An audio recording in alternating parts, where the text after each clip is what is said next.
A nurse got pregnant by a homeless man she met by chance. Everyone mocked her, until a line of cars stopped at her house. The scream tore through the London night, rising above the din of torrential rain.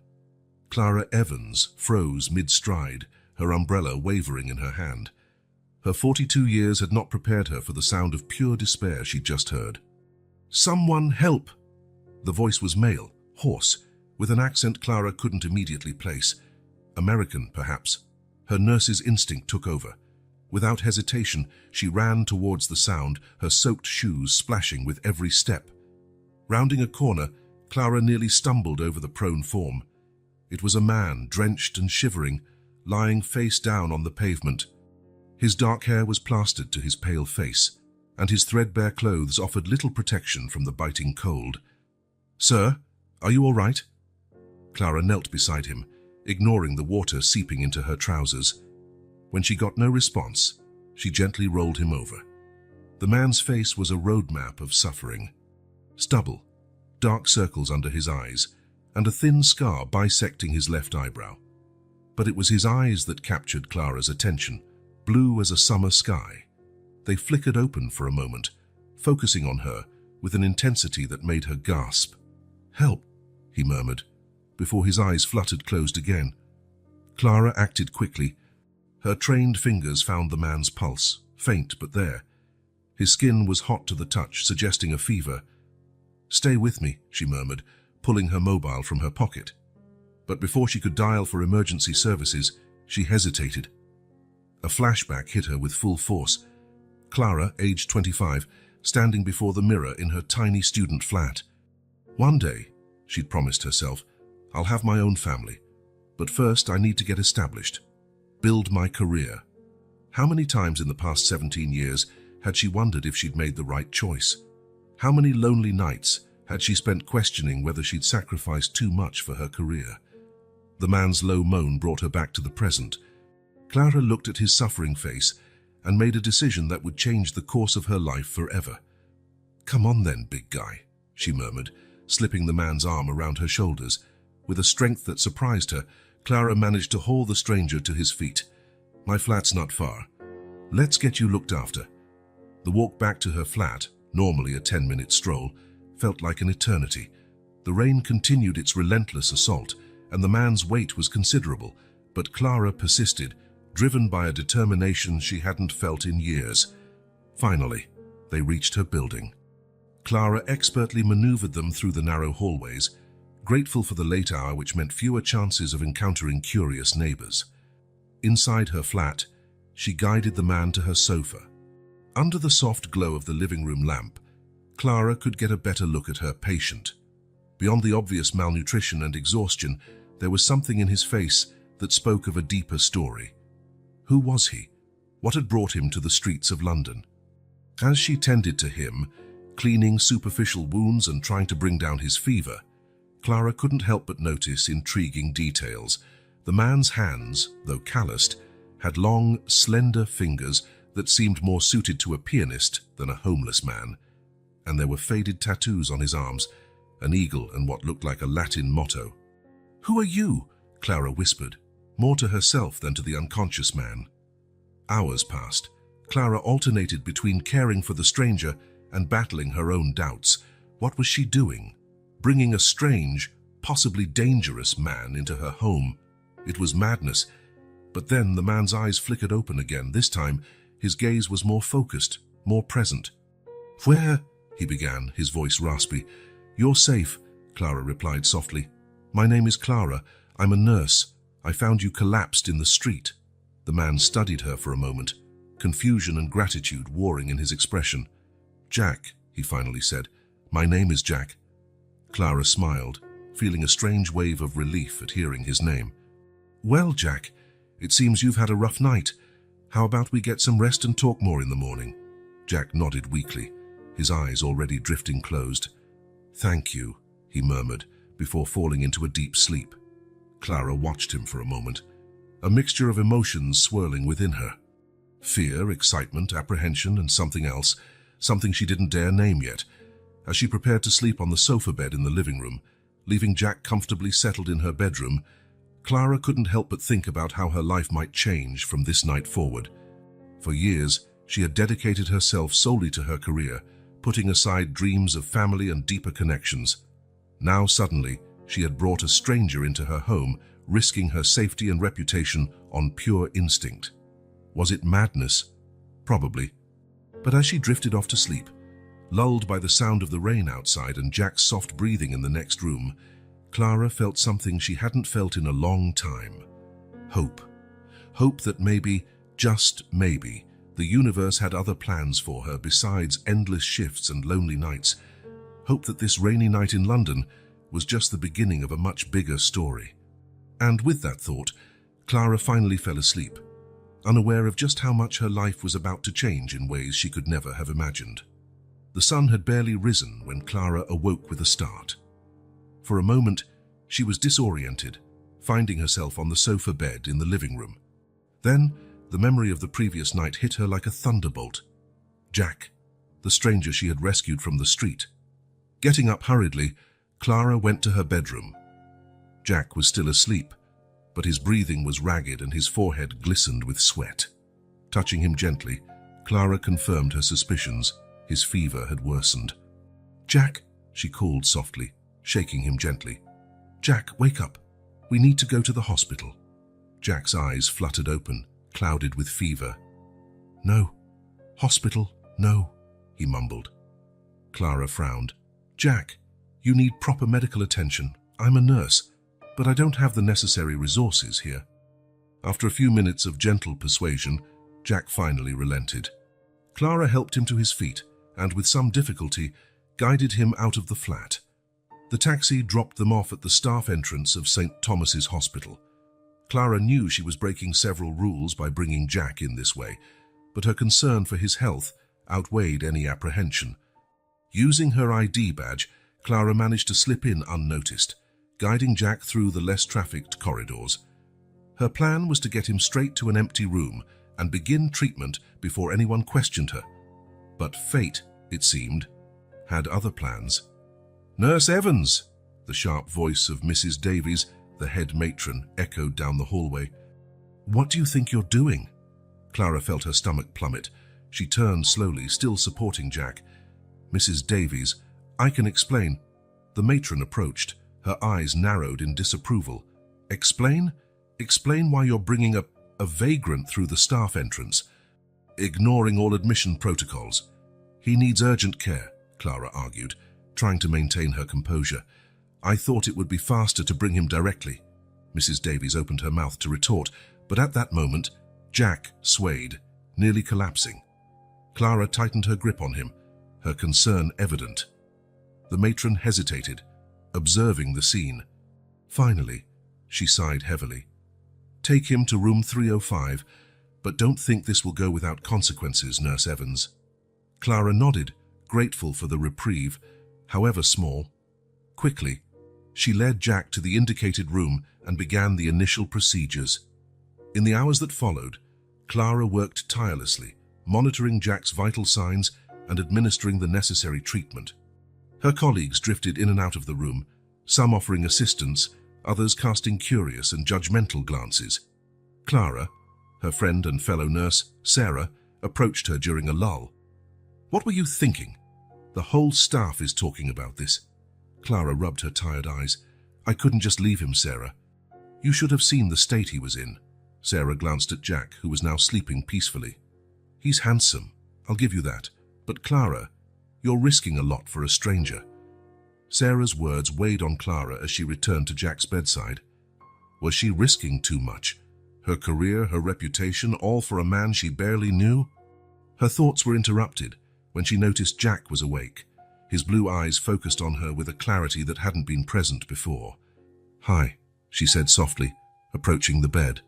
"How are you feeling?" "Better," Jack replied, his voice still hoarse. "Thanks to you." Clara smiled, feeling an unexpected warmth spread through her chest. "I'm glad to hear that. Jack, I know this isn't the ideal time, but I need to know more about you. For the medical records," she added quickly. Jack looked away, a shadow passing over his face. "There's not much to tell. I'm just another homeless man." But you're American, right? How did you end up in London? There was a long moment of silence.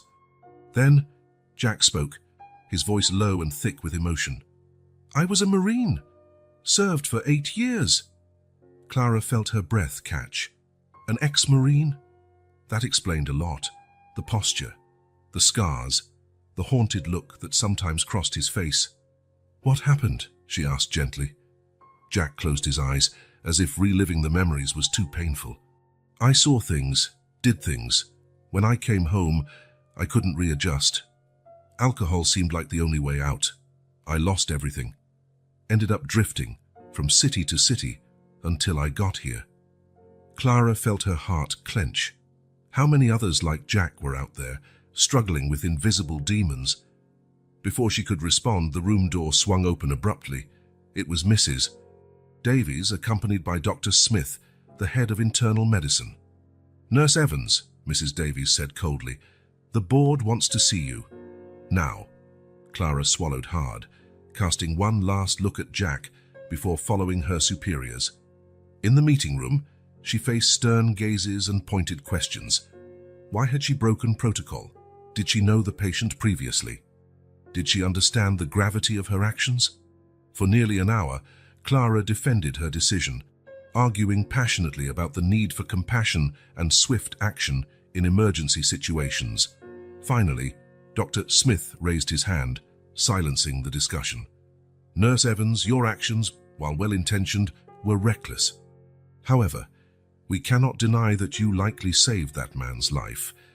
You will receive a formal warning, but you may continue treating the patient. Clara let out a breath she hadn't realized she'd been holding. Thank you, doctor. Returning to Jack's room, she found him sitting up in bed, looking stronger and more alert. Is everything all right? He asked, noticing her strained expression. Clara smiled, feeling the weight of the past few days lift from her shoulders. It will be. Jack, I know there's more to your story than you've told me, and that's okay. When you're ready to talk, I'll be here to listen. Jack looked at her for a long moment, a mixture of gratitude and something deeper in his eyes. Why are you doing all this for me, Clara? She paused, considering the question. Why, indeed? It was more than her duty as a nurse, more than simple compassion. Because everyone deserves a second chance, she finally replied. Myself included. As the sun set over London, casting a golden glow through the hospital window, Clara felt like she was on the cusp of something important, something that would change her life forever. And for the first time in years, she was eager to find out what the future held. The sound of the key turning in the lock echoed through the quiet hallway. Clara hesitated for a moment, her hand trembling slightly on the doorknob. Behind her, Jack waited patiently, still pale, but visibly stronger after a week in the hospital. Well, Clara said, forcing a smile as she pushed the door open. It's not much, but it's home. The small one-bedroom flat was cozy, if a bit cluttered. Books piled on every available surface, a blanket tossed carelessly over the sofa, and the faint scent of lavender lingering in the air created an intimate, comfortable atmosphere. Jack entered slowly, his eyes taking in every detail of the space. It's perfect, he murmured, genuinely grateful. Clara guided him to the sofa, helping him to sit down. You can stay here until you're fully recovered, she said, trying to sound casual, as if offering shelter to a homeless ex-Marine was something she did every day. In the days that followed, Clara and Jack fell into a surprisingly comfortable routine. She went to work during the day, always eager to return home, where Jack would be waiting with a cup of tea and stimulating conversation. One evening, as they shared a simple meal of fish and chips, Jack began to open up about his military experience. I enlisted at 18, he said, his eyes focused on a distant point. Thought it would be an adventure, a chance to serve my country. Clara listened intently, sensing that she was witnessing the slow thawing of a man who had kept his emotions locked away for far too long. My first tour in Iraq was intense, Jack continued, his voice low. But it was the second that really broke me. He then recounted a mission gone wrong, of lost comrades and impossible decisions he'd had to make. Clara felt her heart clench as she saw the pain in Jack's eyes. "When I came home, nothing made sense anymore," he admitted. "Alcohol seemed like the only thing that could silence the nightmares." Clara reached out, touching Jack's arm gently. "Have you considered seeking help? Therapy, veterans support groups?" Jack gave a sad smile. "I tried Hayes in the beginning, but it was hard to find someone who really understood. So I just gave up." Their conversation was interrupted by a sharp knock on the door. Clara got up, puzzled, and opened it to find Mrs. Peterson, her elderly neighbor, standing there with a disapproving frown etched on her face. "Miss Evans," she said, her tone sharp, "the other tenants are concerned. This man you're harboring, is he safe?" Clara felt her face flush with indignation. "Mrs. Peterson, I appreciate your concern, but I assure you there's no cause for alarm. Jack is my guest and a decent man." The neighbor didn't look convinced, but retreated after casting one last suspicious glance into the flat. When Clara closed the door, she found Jack standing, an expression of guilt on his face. "Maybe I should leave," he said softly. "I don't want to cause you any trouble." "No," the vehemence in Clara's voice surprised them both. "No, Jack, you're not causing trouble. People will always talk. What matters is that I enjoy having you here." The smile that lit up Jack's face made Clara's heart skip a beat. "I enjoy being here too, Clara. More than I can say." In the weeks that followed, the whispers and suspicious glances from the neighbors intensified. Clara would hear them in the hallway, see conversations cease abruptly as she approached. "Did you see? She's still harboring that man from the street. Always knew there was something odd about her. Single at her age, and now this. Heard he's a veteran. Who knows what kind of trouble he might bring?" Clara did her best to ignore the comments, but it was hard not to be affected.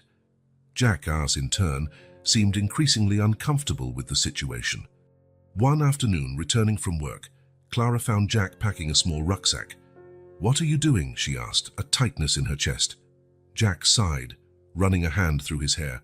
"Clara, I can't stay here any longer. I'm causing you problems, ruining your reputation." "Jack, stop," Clara said firmly, stepping closer to him. "You're not ruining anything. In fact, since you've arrived, She hesitated, searching for the right words. "I feel less alone, more alive." The look Jack gave her was one of pure vulnerability. "Me too," he admitted softly. "Clara, you have no idea how much this has meant to me. To find someone who actually cares, who sees me as a person, not just a broken veteran or a homeless man." In that moment, something shifted between them. The tension that had been building for weeks reached a breaking point. Before Clara could think twice, she leaned in and kissed Jack. The kiss was soft, hesitant at first, but soon deepened, charged with emotion and repressed desire. When they finally pulled apart, both were breathless. "That was," Jack began. "Unexpected?" Clara finished, a small smile playing on her lips. "Wonderful," Jack corrected, pulling her in for another kiss. That night, lying together in Clara's small bed, Jack spoke more about his past, about the missions that haunted him, the survivor's guilt he carried. Clara listened, offering silent comfort and unconditional acceptance. "You know," Jack said softly, tracing lazy patterns on Clara's arm, "when you found me on that street, I had given up. I didn't see any point in going on." Clara felt her heart clench. "And now?" Jack turned to face her, his eyes shining with an intensity that made her catch her breath. Now I see possibilities. Thanks to you, Clara." As they drifted off to sleep in each other's arms, Clara reflected on the improbable journey that had brought them together. A month ago, she was a middle-aged single nurse, resigned to a life of solitude. Now she had found a connection that defied all odds. Outside, the neighbors might still gossip, the world might still judge. But here, in this small flat in London, Clara and Jack had found something precious: mutual understanding, acceptance, and perhaps the beginning of something that could be called love. And for the first time in years, Clara allowed herself to dream of a future different from the one she had envisioned, a future that somehow included the man sleeping beside her. with his haunted blue eyes and a heart that, like hers, was slowly learning to trust and love again. The clock on the wall of Clara's small bathroom seemed to be moving in slow motion. 3 minutes had never felt so long. Clara sat on the edge of the bathtub, her fingers drumming nervously against the cold porcelain, while her eyes remained fixed on the pregnancy test on the sink. 2 months had passed since Jack had entered her life. 2 months of shared laughter, deep conversations late into the night, and a connection that grew stronger with each passing day. And now here she was at 42, waiting for a result that could change everything. Her phone's alarm rang, making Clara jump. With trembling hands, she picked up the test. 2 bright pink lines stared back at her, unambiguous in their meaning. "Pregnant," she whispered, the word hanging in the air like a fragile bubble about to burst. A wave of conflicting emotions flooded her. Joy, fear, excitement, panic, all mixed in a chaotic swirl. Clara had always dreamed of being a mother, but she had buried that desire years ago, convinced that her chance had passed. And now, here she was, pregnant by a man she had met on the streets of London just 2 months earlier. "Clara, is everything all right in there?" Jack's worried voice came from the other side of the door. She swallowed hard, quickly hiding the test. "Yes, just a minute." Looking at herself in the mirror, Clara saw the fear in her own eyes. How would the world react? Her colleagues at the hospital, who already looked at her with suspicion for sheltering Jack, what would they say now? And her family, oh God, her mother would be horrified. Taking a deep breath, Clara opened the bathroom door. Jack was there, his face a mask of concern. "You're pale," he said, placing a gentle hand on her face. "What happened?" Clara felt tears starting to form. "Jack, I'm pregnant." The silence that followed was deafening. Jack stood motionless, his eyes wide with shock. For a terrible moment, Clara feared he might run away, leaving her alone to face all of this. Finally, Jack spoke, his voice low and trembling. "Pregnant, are you sure?" Clara nodded, unable to contain the tears now. "I just took the test. Jack, I don't know what to do." To her surprise, Jack pulled her into a tight hug. "Shh, it's okay," he murmured into her hair. "We'll face this together." They moved to the sofa. Clara nestled in Jack's arms as they tried to process the news. "I always wanted to be a mother," Clara admitted softly. "But now, Jack, what will people think? They already look at me like I'm crazy for sheltering you. Now pregnant at 42. Jack stroked her hair gently. "Since when do you care what other people think, Clara? You are the bravest, most compassionate woman I've ever met. This baby will be lucky to have you as a mother." Jack's words warmed Clara's heart, but the doubt persisted. "And you, Jack, how do you feel about this?" It was then that Jack's expression changed. A look of guilt and anguish crossed his face. "Clara, there's something I need to tell you. Something I should have said a long time ago." Clara felt her heart race. "What is it, Jack?" He stood up, starting to pace around the small room. My real name isn't Jack. It's John. John Davis." Clara blinked, confused. "John Davis? But why?" "John." It was strange to think of him by another name, ran his hands through his hair in frustration. "Because John Davis is a man with a past. Clara, a past I was running from when you found me." He then began to tell his full story, how he enlisted at 18, full of idealism and patriotism. His early years as a Marine, the successful missions, the sense of purpose. "But then came Afghanistan," John said, his voice thick with emotion. "That's where everything changed." He described a mission that went terribly wrong, an ambush, lost comrades, impossible decisions he had to make in a matter of seconds. "I was the platoon leader," John continued, tears now streaming freely down his face. "I had to choose between saving civilians or my men. I chose the civilians and lost half my team." Clara felt her heart clench. She could see the pain in John's eyes, the guilt he had carried for years. "When I came home, nothing made sense anymore," he admitted. "Go at the nightmares, the guilt. Alcohol seemed like the only way out. I lost my rank, my family turned away, and I just gave up." John knelt before Clara, taking her hands in his. I wandered for years, Clara, from city to city, from country to country, trying to forget who I was, until you found me on that street in Paris."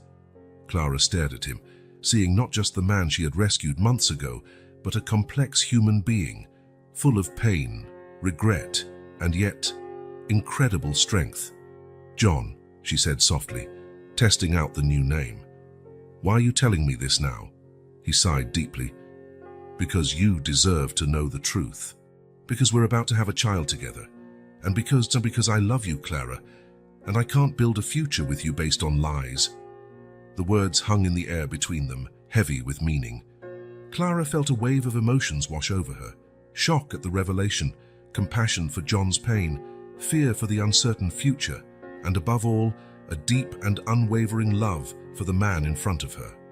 "I love you too, John," she finally replied, her voice firm despite the tears. "And nothing you've told me changes that." They embraced. A union of two wounded souls who, against all odds, had found healing and love in each other. When they finally separated, John placed a gentle hand on Clara's still flat belly.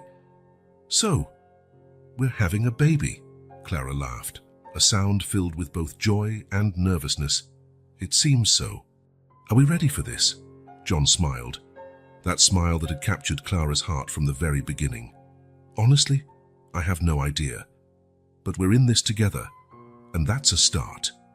As the night wore on, Clara and John stayed up late, making plans, sharing fears and dreams. The news that had initially seemed so shocking was now transforming into something precious, a promise of a new beginning. Outside, London continued its eternal dance of lights and shadows, and inside that small flat, two hearts beat in unison, along with a third tiny one, just beginning its journey. The future was uncertain, full of challenges they could scarcely imagine. But for the first time in a long time, both Clara and John looked towards it with hope and determination.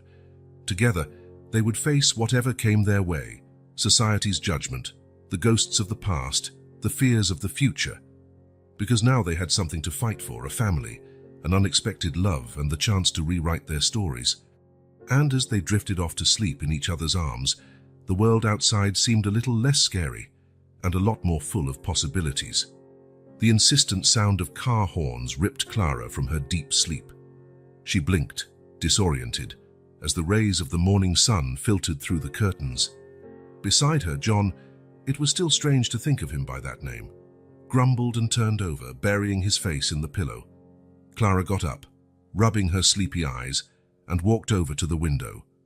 What she saw made her freeze in place. A line of cars, some clearly military, stretched down the normally quiet street. Men in uniform were talking in small groups, occasionally glancing up at Clara's building. "John," she called, her voice trembling. "John, wake up. You need to see this," John grumbled, turning over in bed. "What is it, Clara? It's still early." "There's a crowd outside and a line of military vehicles. I think they're here for you." Those words seemed to jolt John fully awake. He shot up, joining Clara at the window. His face paled visibly. "My God," he whispered. "I recognize them. They're my old platoon mates." Clara felt a knot form in her stomach. In the past few weeks, since John had revealed his true identity, they had lived in a bubble, shielded from the outside world. Now, it seemed, the past had finally caught up with them. "How did they find us?" Clara asked, her hand instinctively resting on her still flat belly. John ran a hand through his hair, a gesture Clara recognized as a sign of nervousness. I don't know. Maybe someone recognized me on the street, or..." His sentence was interrupted by a firm knock on the apartment door. Clara and John exchanged apprehensive glances. "Should we answer?" Clara whispered. John hesitated for a moment, then nodded. "Yes, we can't hide forever." With cautious steps, they made their way to the door. Clara took John's hand, feeling him tremble slightly. With a deep breath, John opened the door. On the other side stood a tall, muscular man with close-cropped grey hair. His eyes widened when he saw John. "Captain Davis," he said, his voice thick with emotion. "Is it really you?" John swallowed hard. "Sergeant Thompson." Yes, it's me." Before either of them could react, Sergeant Thompson lunged forward, engulfing John in a tight hug. "My God, Captain, we thought we'd lost you for good." Clara watched, stunned, as more men crowded into the narrow hallway. Anxious faces, some familiar to John, others complete strangers, all looking at him with a mixture of relief and expectation. "Captain Davis, I can't believe it's really you. We were so worried." The voices overlapped, creating a hubbub of emotion. John seemed overwhelmed, his eyes moving from face to face as if he couldn't quite believe what he was seeing. Clara, sensing the need to take charge, stepped forward. "Please," she said, her voice firm despite the tremor in her hands. "Come in. I think we have a lot to talk about." In the next few minutes, Clara's small flat filled with men in military uniforms, John's former platoon mates, now in various ranks and positions. They all had stories to tell, questions to ask. "When we heard you were alive, that we had to come," Sergeant Thompson explained. "The news spread like wildfire through the unit." "We've all missed you, Captain." Clara watched it all with a mixture of awe and apprehension. This was a side of John she had never seen before, respected, clearly adored by his men. It was as if a curtain had been lifted, revealing a whole life she had only glimpsed in their conversations. While John was bombarded with questions and expressions of concern, Clara found herself being approached by a young soldier. "You must be Clara," he said with a shy smile. "I'm Corporal Martinez. I can't tell you how grateful we are to you for taking care of the captain." Clara felt her cheeks flush. Well, actually, it was John who took care of me in many ways." Martinez nodded understandingly. The captain always had that effect on people. He touches lives in ways he doesn't always realize. Outside, news of the missing captain's presence spread quickly. Curious neighbors gathered at windows and on the pavements, watching the comings and goings of military personnel from the modest building. Clara could hear the whispers, see the looks of astonishment and curiosity. The same people who had judged her for sheltering a homeless man now seemed to be reconsidering their opinions, intrigued by the sudden attention the flat was receiving. Amidst the commotion, Clara found herself momentarily alone in the kitchen, trying to make coffee for the unexpected visitors. Her hands trembled slightly as she arranged the mugs. "Need a hand?" John's soft voice startled her. He was standing in the kitchen doorway, his eyes searching hers with a mixture of concern and gratitude. Clara smiled weakly. "I think so. We weren't expecting a military reunion today, were we?" John stepped closer, wrapping her in a hug. "I'm sorry about this, Clara. I had no idea." "It's all right," she interrupted softly. "They seem to really care about you." John nodded, his expression serious. "They do, and that's why I'm afraid." Clara frowned, confused. "Afraid? Why?" "Because they want me to come back, Clara, back to the army, to my old life. They don't understand it. They don't know about us, about the baby." Clara's heart quickened. In all the commotion, she had almost forgotten her own bombshell news. "What are you going to tell them?" John took her hands, his eyes locking with hers. "The truth, that I've found something, someone, more important than any military career, that I'm building a new life here with you." At that moment, as if sensing the intensity of their conversation, the baby inside Clara moved for the first time. She gasped, bringing a hand to her belly. "What is it?" John asked, concerned. Clara smiled through her tears. "The baby." It moved.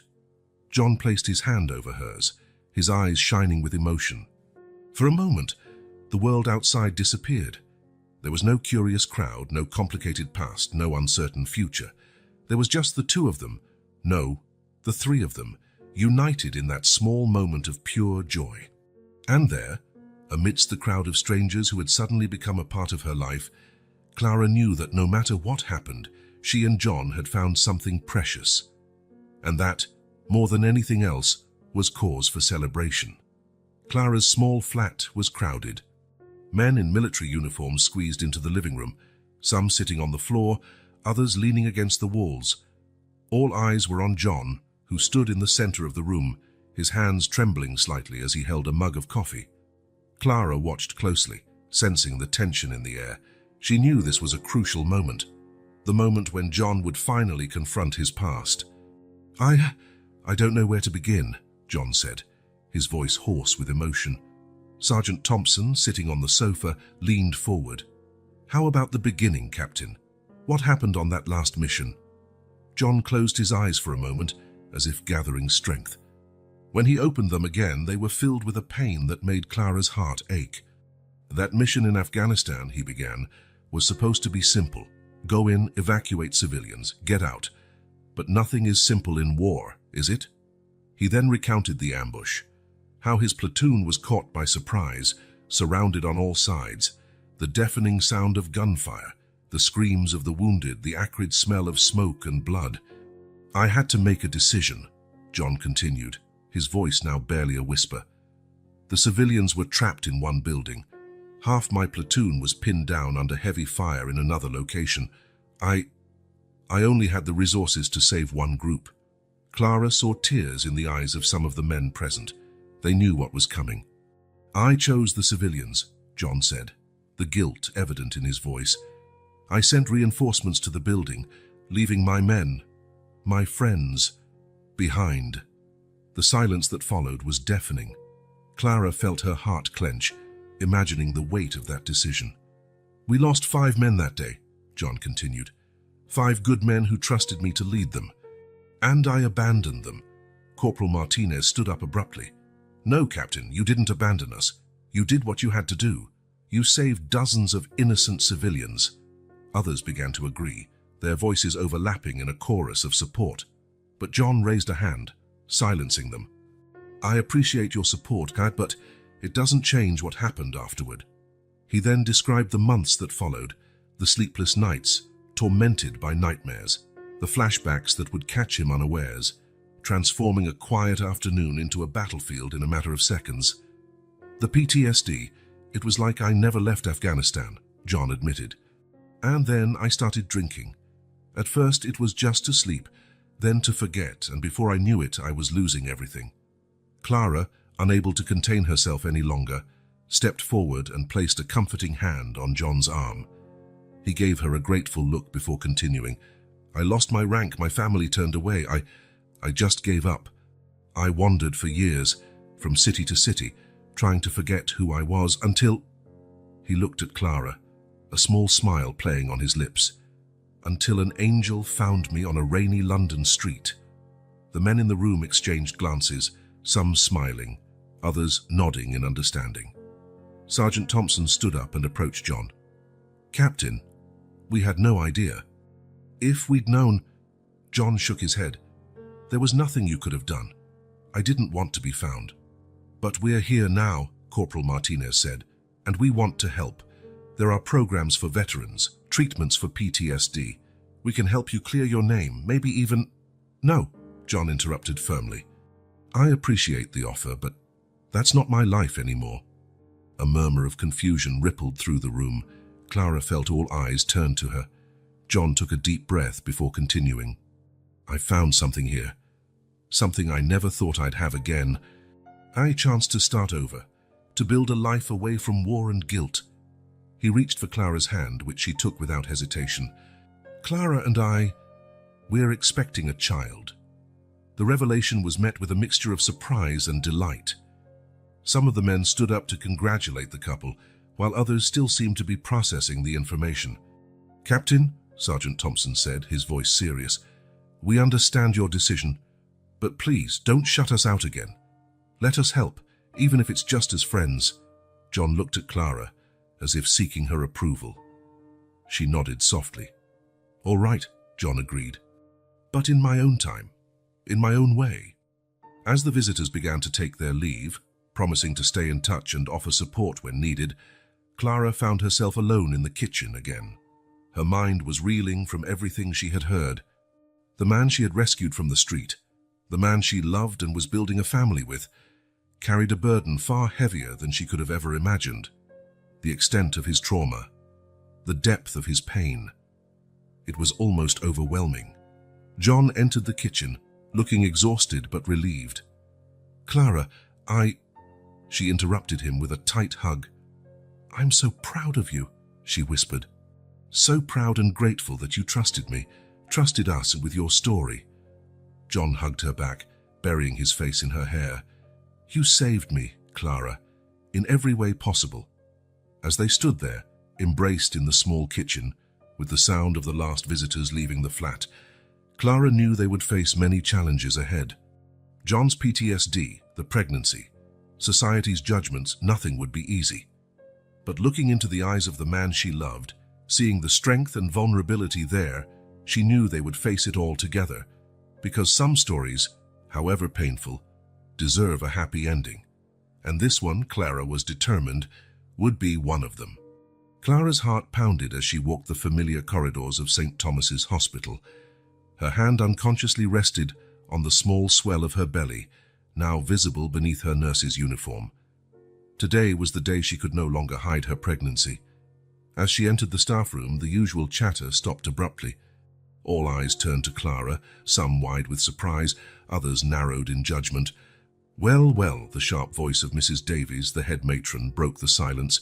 "It seems we have a little surprise amongst us."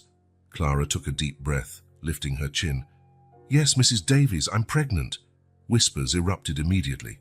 "So the rumors were true. That homeless man. She really... How shameful." Clara felt her face burn, but she stood firm. "Yes, I'm pregnant, and yes, the father is John, the man you knew as Jack. I trust this won't affect my work or the treatment I receive here."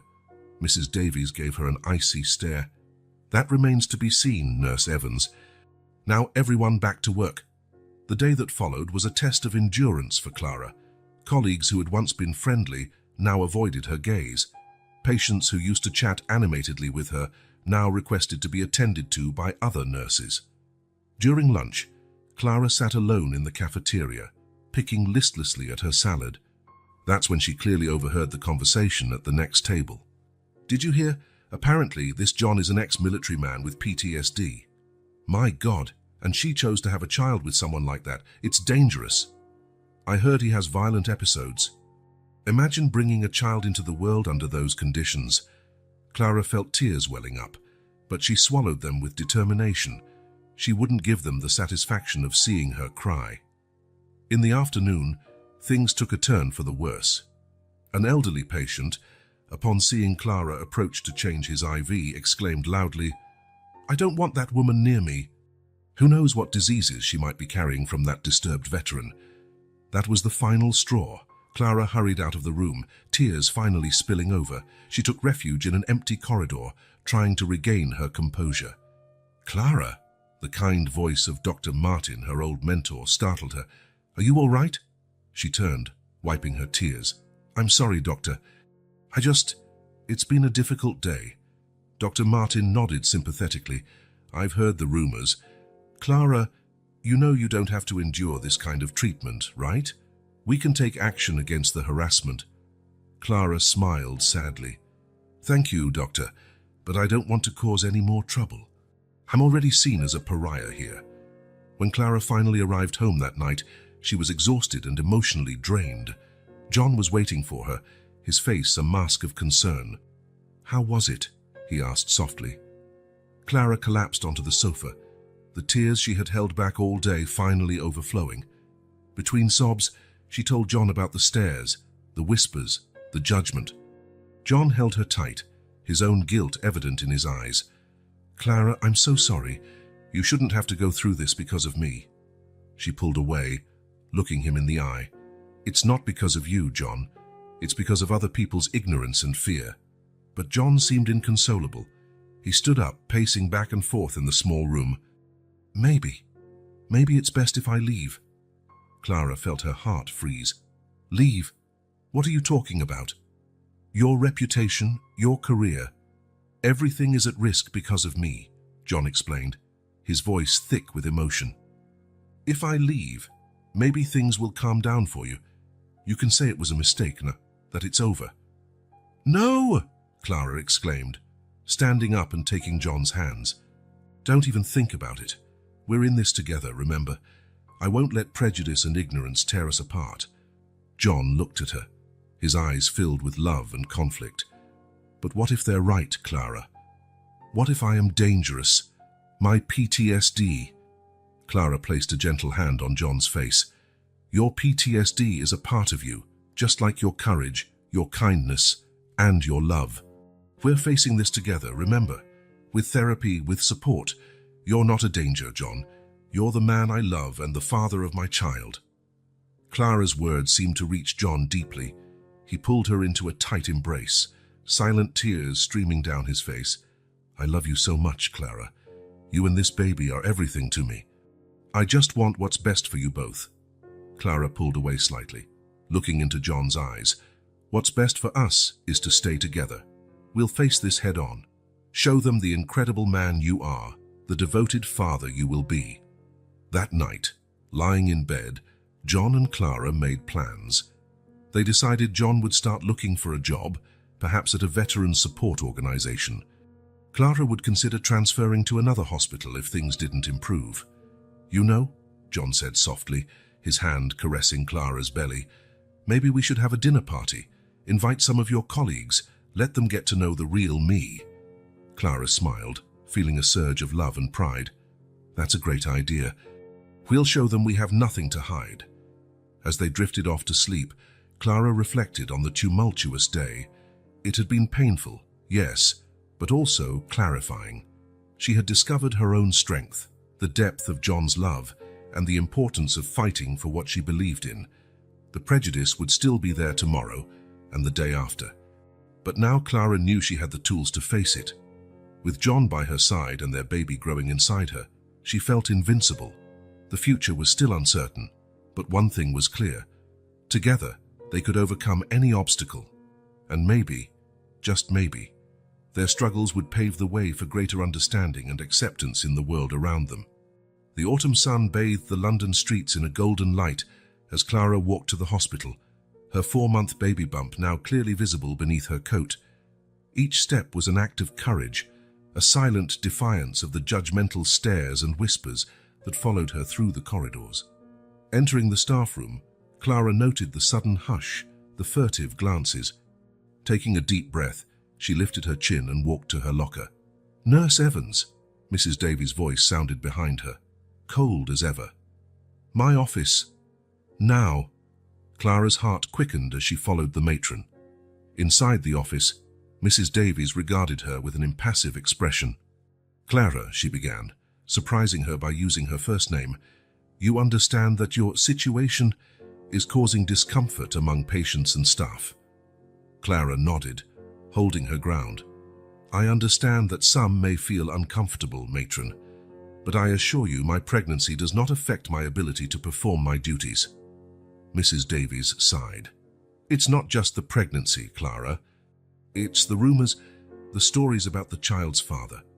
John, Clara interrupted, her voice firm. His name is John, and he's working hard to rebuild his life.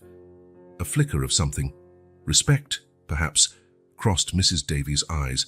Well, then, show us that these rumors don't define you. Prove that you deserve to be here. Clara left the office with a mixture of relief and determination.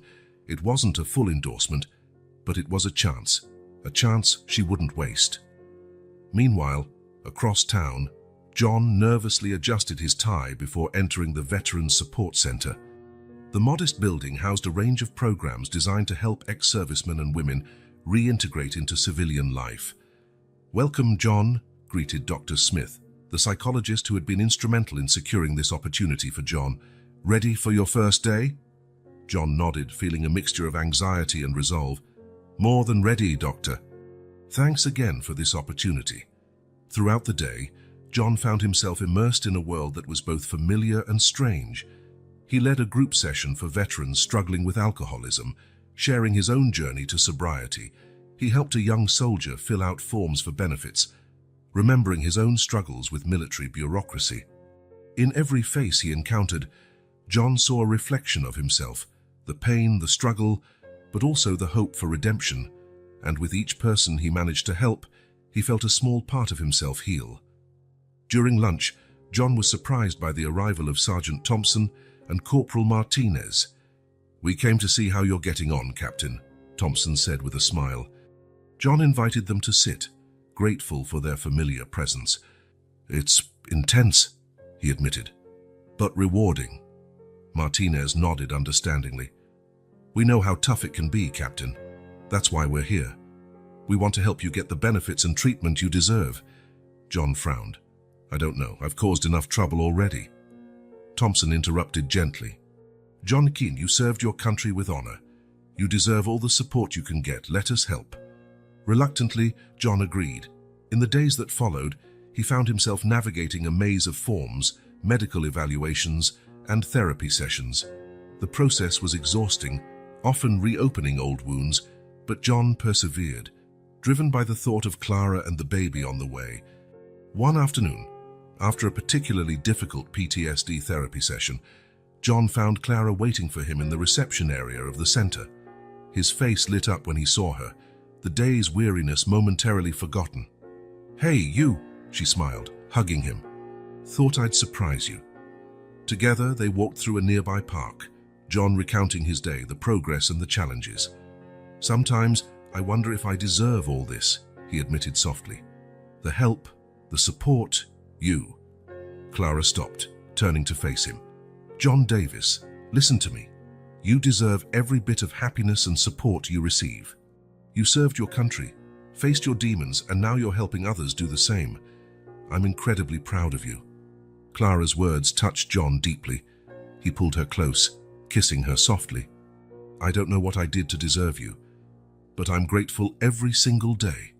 That night, lying in bed, John felt the baby kick beneath his hand. It was a constant reminder of the future they were building together. Clara, he said softly, I've been thinking, maybe we should get married. Clara turned to him, surprised. John, are you sure? You don't have to do this just because I'm pregnant. He shook his head, smiling. It's not just that, it's because I love you. Because I want to build a life with you. Face all the challenges by your side. As husband and wife. Clara's eyes filled with tears. Yes, she whispered. Yes, John. 1,000 times. Yes. They embraced, laughing and crying at the same time. In that moment, all the hardships they had faced, the judgments, the disapproving stares, the internal battles, seemed worth it. You know, Clara said, after they had calmed down a bit, people are going to talk. They'll say we're moving too fast, that it's crazy. John smiled, caressing her face tenderly. Let them talk. We know the truth. We know what we have. And so, amidst the whirlwind of emotions and changes, Clara and John made their decision. They would get married, build their family, and face the world together. It wouldn't be easy, they both knew that. There would be challenges, difficult moments, days when the past would try to pull them back. But looking into each other's eyes, feeling the baby move between them, they knew they had found something rare and precious, a love that transcended circumstance, that healed old wounds and promised a bright future. And that, they decided, was worth any challenge the world could throw their way. The sound of the doorbell echoed through the small flat, interrupting Clara and John's quiet Sunday morning. Exchanging puzzled glances, they weren't expecting visitors. John got up to answer the door.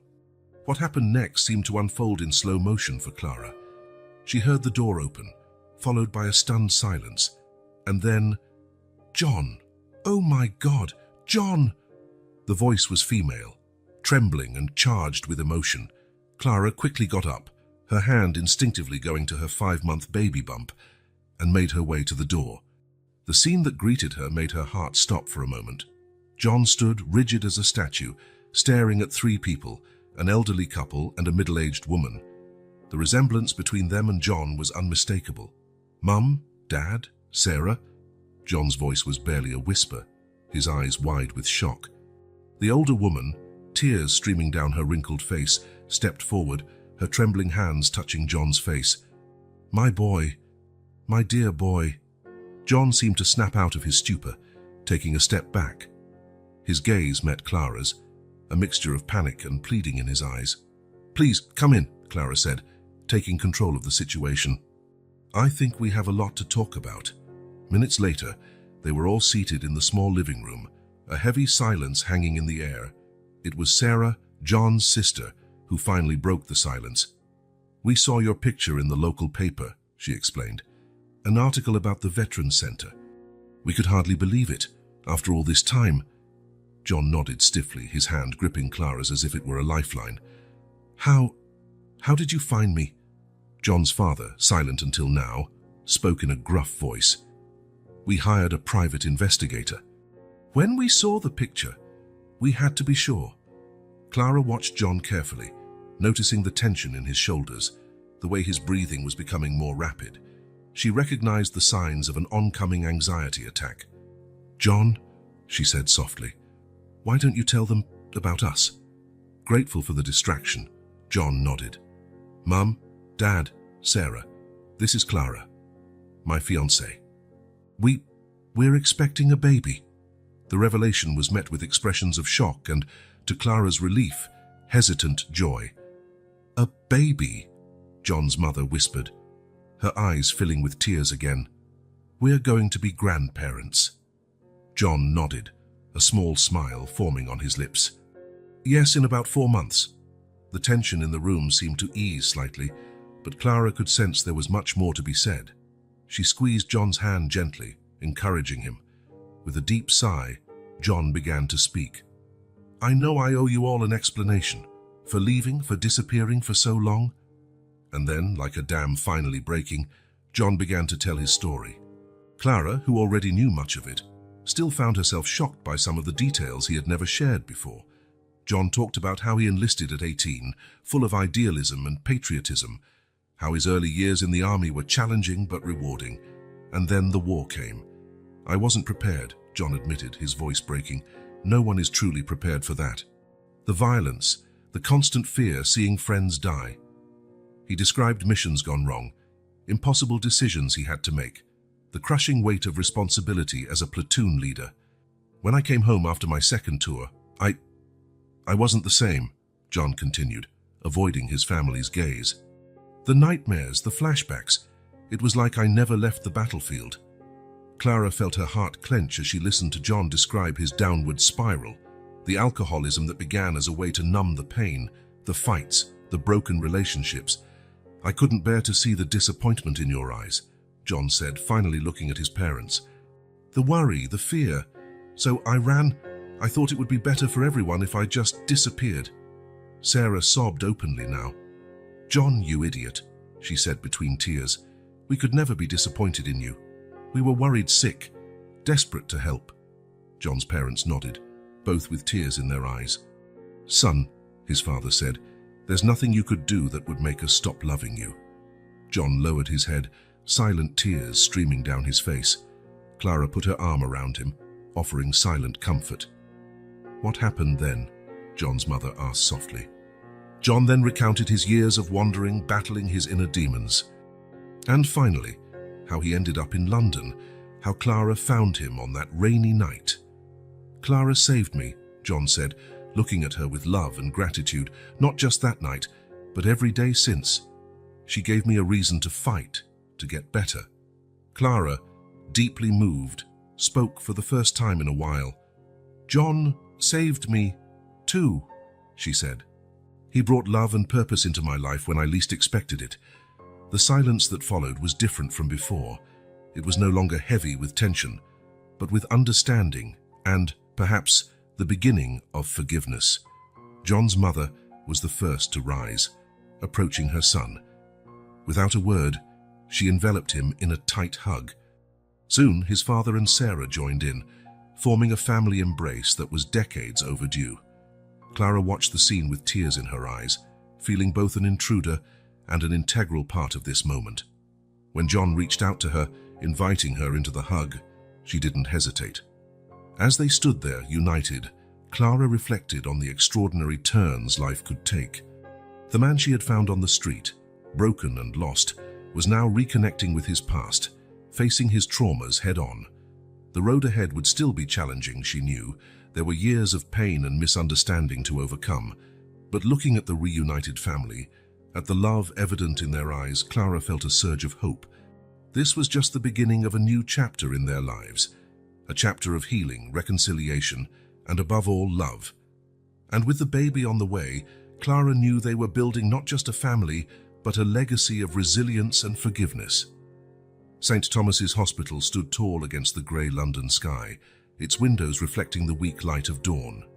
Clara, her 6-month baby bump prominent beneath her winter coat, paused for a moment outside the entrance, taking a deep breath to steady her nerves. Today was the day of her disciplinary hearing, a moment she had both dreaded and anticipated for weeks. John squeezed her hand gently. "It's going to be all right," he whispered, his voice a mixture of concern and encouragement. Clara nodded, forcing a smile. "I know, let's just get this over with." Together they walked through the automatic doors, entering the bustling hospital lobby. Clara could feel the curious stares and whispers that followed them, but she held her head high.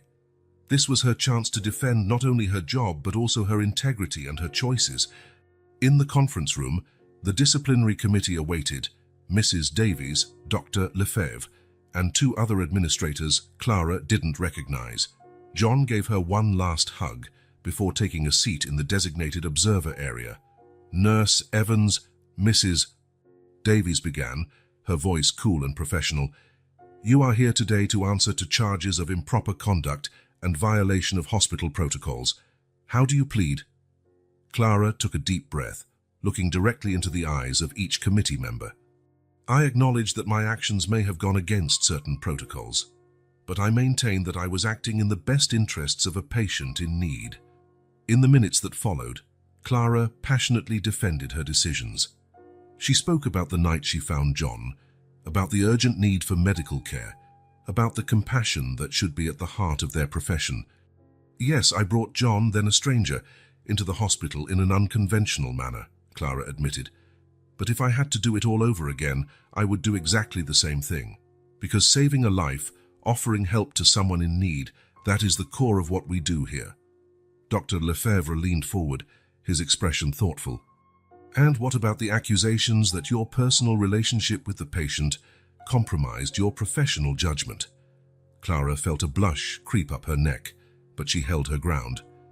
"My relationship with John developed after his initial treatment, and I can assure you, it has never allowed it to affect my professional performance or the care I provide to other patients."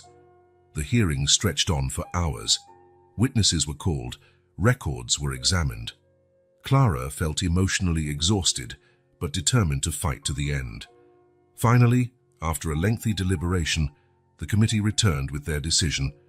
"Nurse Evans," Mrs. Davies announced, her voice surprisingly gentle, "while we acknowledge that your actions violated certain protocols, we also recognize your exceptional dedication to patients and your commitment to the core values of nursing.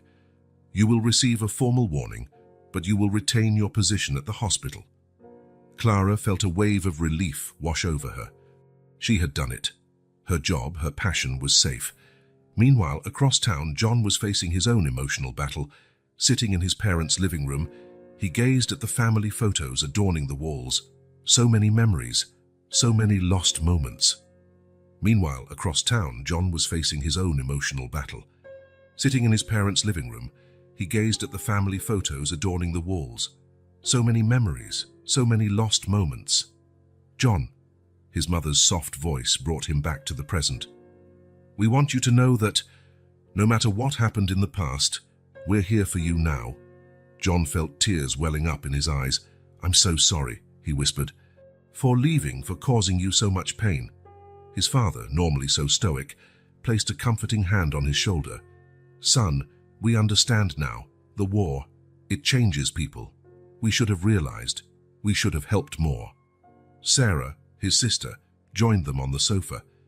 "The important thing is that we're together now. And we have a new family member on the way to celebrate." John smiled through his tears, thinking of Clara and the baby. "You really accept this? My new life? Clara, the baby?" "Oh, John," his mother exclaimed, hugging him tightly. "We couldn't be happier. Clara is wonderful, and we can't wait to meet our grandchild." In that moment, John felt an enormous weight lift from his shoulders. Years of guilt, shame, and regret began to dissipate, replaced by a sense of acceptance and unconditional love. Later that night, John and Clara reunited in their small flat, both emotionally exhausted but with a newfound sense of peace. How did it go with your family? Clara asked, snuggling into John's arms. John smiled, kissing the top of her head. Better than I could have imagined. They accept us. Clara, you, me, the baby, everything. Clara's heart swelled with joy. Oh, John, that's wonderful. And the hearing, well, it seems we both had victories today. They sat in silence for a moment, absorbing all that had happened. Then, John pulled away slightly, looking into Clara's eyes with an intensity that made her catch her breath. Clara, he began, his voice trembling slightly, today made me realize something. Life is too short and precious to waste a single moment. I love you more than I ever thought possible. You saved me in every way imaginable, and I want to spend the rest of my life returning that love. Clara felt her heart quicken. John, what are you saying? With a fluid motion, John knelt before her, taking her hands in his. Clara Evans, will you do me the honor of becoming my wife? Of building this family together officially? The tears Clara had been holding back all day finally overflowed. Yes, she whispered, then louder.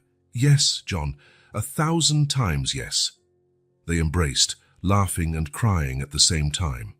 In that moment, all the hardships they had faced, the judgments, the disapproving stares, the internal battles, seemed worth it. You know, Clara said after they had calmed down a bit, people will talk, they'll say we're moving too fast, that it's crazy. John smiled, stroking her face tenderly. Let them talk. We know the truth. We know what we have. And so, amidst the whirlwind of emotions and changes, Clara and John made their decision. They would get married, build their family, and face the world together. It wouldn't be easy, they both knew that. There would be challenges, difficult moments, days when the past would try to pull them back. But looking into each other's eyes, feeling the baby move between them, they knew they had found something rare and precious. A love that transcended circumstances, healed old wounds, and promised a bright future. And that, they decided, was worth any challenge the world could throw their way.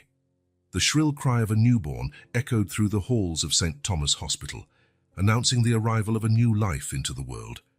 John, with tears in his eyes and a radiant smile, held Clara's hand as she lay exhausted but happy. It's a girl, the midwife announced, placing a tiny bundle into Clara's trembling arms. Hello, Sophie, Clara whispered, her heart overflowing with love as she gazed at her daughter's rosy face for the first time. John leaned in, kissing Clara's forehead and gently stroking the baby's cheek. She's perfect, he murmured, his voice thick with emotion, just like her mother. The days that followed were a blur of pure joy and utter exhaustion. Learning to care for a newborn presented challenges that even Clara, with all her nursing experience, wasn't fully prepared for. Sleepless nights, inexplicable cries, and the constant worry of whether they were doing everything right tested the couple's patience and resilience. But amidst the chaos, there were moments of indescribable beauty. Sophie's first smile, the way she instantly calmed in John's arms, the quiet hours in the dead of night when Clara nursed, feeling connected to her daughter in a way she never imagined possible. 3 months after Sophie's birth, John returned to the Veterans Support Center, now not as a patient or volunteer, but as a full-time counselor. His personal experience, combined with the training he had received, made him an invaluable resource for other veterans struggling to reintegrate into civilian life. Remember, John would often say in his group sessions, the war may be over out there, but the battle within us continues. And it's not a battle we have to fight alone. Seeing the transformation in the eyes of the veterans he worked with, from hopelessness to determination, from isolation to connection, gave John a sense of purpose he had never experienced before. Each life touched, each small victory, was a form of redemption for him. Clara, in turn, returned to the hospital after her maternity leave, only to be met with unexpected news. Nurse Evans, Mrs. Davies called her one day, her tone surprisingly warm. I'd like to see you in my office, please. Heart pounding, Clara followed the matron, mentally reviewing whether she had made any recent mistakes. Clara, Mrs. Davies began once the door closed behind them. The hospital board has been observing your work closely these past few months. Your dedication, compassion, and ability to handle challenging situations have not gone unnoticed." Clara blinked, surprised by the unexpected turn of the conversation. "It is with great pleasure, Mrs. Davies continued, a small smile playing on her lips, "that I offer you the position of head nurse of the emergency department." Clara was momentarily speechless. I don't know what to say," she finally managed. "Say yes," Mrs. Davies replied, her expression now genuinely warm. "Your act of compassion, the one we once questioned, has proven to be one of your greatest strengths. It's exactly the kind of leadership we need here." With tears in her eyes, Clara accepted the promotion. Feeling like she had finally found her place in the hospital, she considered her second home. The months turned into years, and the Davies Evans family found their rhythm. Sophie grew, a perfect blend of her parents, John's piercing blue eyes and Clara's warm smile. Her first words, her first steps. Each milestone was celebrated not just by John and Clara, but also by grandparents, aunts and uncles, and a growing community of friends who had become family. On a sunny Sunday afternoon, when Sophie had just turned 5, the family organized a picnic in Regent's Park. As they watched their daughter play with other children, John and Clara reflected on the incredible journey that had brought them here. "Did you ever imagine," John asked, intertwining his fingers with Clara's, "on that rainy night that we would be here today?" Clara smiled, leaning against her husband's shoulder. "Not in my wildest dreams, but I'm eternally grateful that I followed my instincts that night." John nodded, his eyes following Sophie as she ran across the grass. "Sometimes I still wonder if I deserve all this. You, Sophie, this life." Clara turned to face him, her eyes serious. "John Davies, you deserve every bit of happiness we have. Look at everything you've accomplished, all the lives you've touched at the Veterans Center. You've turned your pain into something beautiful and meaningful." John smiled, pulling Clara in for a soft kiss. "I couldn't have done any of it without you, my love. You saved me that night, and you continue to save me every day." As the sun began to set, painting the London sky in hues of pink and orange, Sophie ran back to her parents, throwing her arms around them both. "Mummy, Daddy, look what I found," she exclaimed, opening her small hand to reveal a tiny wildflower. Clara smiled, taking the flower gently. "It's beautiful, darling. You know, this flower reminds me of a very important lesson." "What?" Sophie asked, her eyes wide with curiosity. "That sometimes the most beautiful things grow in the most unexpected places," Clara replied, exchanging a meaningful glance with John. That night, after putting Sophie to bed, John and Clara stood on the balcony of their flat, watching the London lights twinkle in the distance. "You know," John said softly, "when I was on the streets, lost and hopeless, I used to look at these same lights and wonder if I'd ever find my place in this world." Clara squeezed his hand. "And now?" John smiled, pulling her close. "Now I know my place is here, with you and Sophie. No matter what the future holds, we'll face it together." As the couple embraced, the stars shining above and the gentle hum of the city below, they knew their journey was far from over. There would be more challenges, more moments of doubt and fear. John's PTSD still flared up occasionally, and society's judgments weren't always easy to ignore. But they also knew they had the tools and the love they needed to overcome any obstacle. Their story, a story of redemption, compassion, and unconditional love, was a testament to the power of second chances, to the human capacity to heal and grow. And as they drifted off to sleep in each other's arms, grateful for another day together, John and Clara knew they had found something truly special. Not just each other, but a life filled with purpose, love, and hope. A life that, against all odds, they had built together one day at a time.